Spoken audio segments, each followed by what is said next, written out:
Hey, lead guitar players, or guitar players, rhythm guitar players, musicians. What are you? What am I? I'm not sure. Well, maybe I kind of do know. Let's talk about that and see what we are. Are we a guitar player or are we a musician? Or maybe it's both. Stay tuned.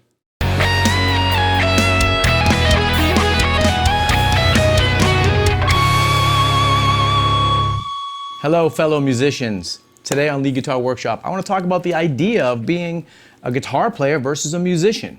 When I say guitar player, I really could mean any instrument, and we'll see in a second what I'm talking about. But they're two different things. Whenever you put a guitar in your lap, whether you know it or not, you're dealing with two separate worlds.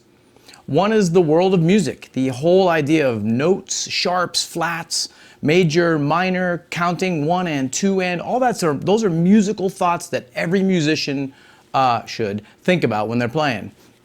It's the craft of music, it's the art, it's older, way older than the guitar itself.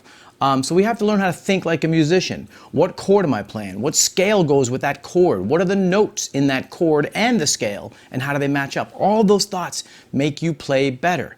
So you have to develop your musician brain, your musician skills when you're learning music. Then there's you as the guitar player, the crafts person on this instrument that makes sound. How do I pluck a string? What fret? How do I press in the spacing of the fret? How do I bend? How do I do a bar? Those are all guitar-related things. And that's just being a crafty instrumentalist, knowing your tool, knowing this and how it translates the language you're learning. There are definitely people on both sides. You heard of great composers. I'm sure someone in film or whatever, like John Williams. He can make any kind of music come to his mind.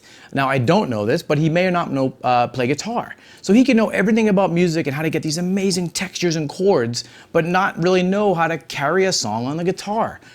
So he knows the music side, but just hasn't practiced the guitar skills. Maybe he's an awesome guitar player, and John, if you're out there, let me hear it. I would love it. But then there's people who are great guitar players. We've heard about them, whether it's, you think of your Hendrixes or whoever, that you're not sure how much they knew musically about what they were doing. I always laugh to think, like, how much better he could have done had he learned his music theory. But to think of a Jimi Hendrix like that.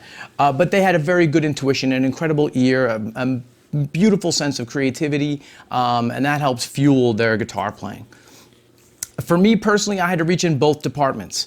When I was younger, I just played guitar. I didn't know why I was learning more than that. I just learned guitar stuff. And I was intimidated by piano players and saxophone players. I just thought they were in a whole different planet. Sometimes those people kind of are. Not all, of course, no. But I wanted to make sure I understood what I was doing. And I realized after a couple years of playing guitar that I actually was learning music. And I was actually using the guitar to help me learn about music. In terms of like scale positions and shapes. It helped me learn the notes too. So I could kind of reverse engineer the guitar to help me learn about music stuff. So let's take a quick idea about the separation of notes and all these things. So every instrument handles notes differently. On a piano, I get one note per key, that's it. There's only one of these C's on the piano. Here it is on the guitar. That's middle C. On the full-size normal piano, that's right under the logo, that's in the middle, and that kind of divides left and right. On the guitar, it sounds here like the top of your C chord, but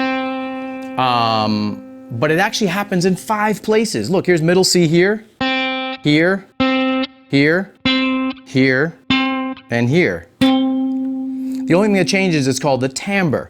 So a short, thick string will sound a lot duller than that note. But that's still,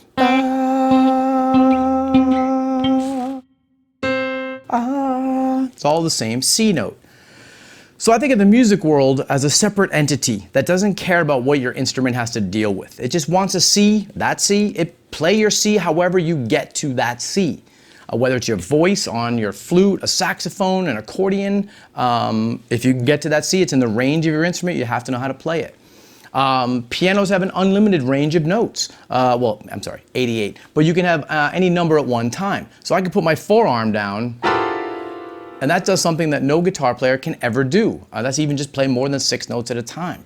But yet on the guitar, we can play a G chord, and the 2 outer notes are 2 octaves apart. That's amazing. Those are 2 different... That's 24 piano keys apart. That's never been done by a piano player on the planet. If there is one out there, I want to see it because I'm not going to believe it until I see it. 24 piano keys, man, that's a huge distance to spread one hand. But we do it every day with our G chord.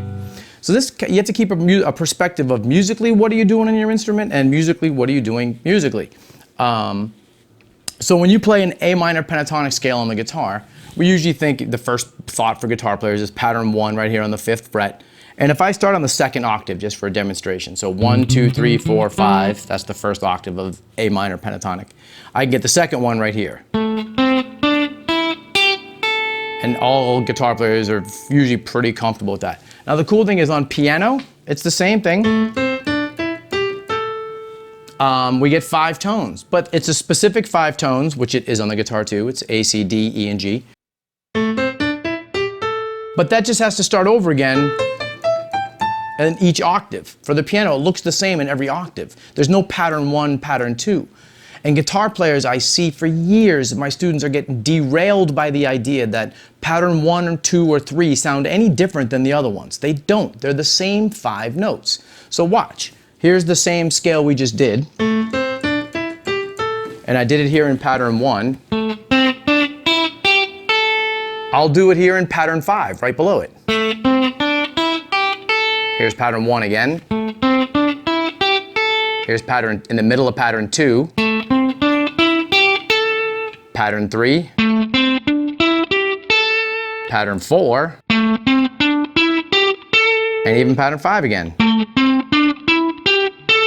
Now look, I did it 2 times in pattern 5. This one is in the lower half of it. The same register ends up being the top part of that pattern 5. Did I play anything different here musically? No, it was the same thing. The music world is yawning hearing the same 5 tones in the same octave in the same way. Only the guitar community saw me play this in each of the 5 pentatonic positions. I can still do this in a number of different ways. Playing it on 1 string, you can do it. You can mix and match. I don't even know how many mathematical combinations there would be. Maybe one of my mathematician students out there, you guys can calculate per string, per note, per scale, per octave, how many iterations of the same scale you can have on the guitar without changing the actual sound of the notes. I can do this on flute. It doesn't matter. See? Watch.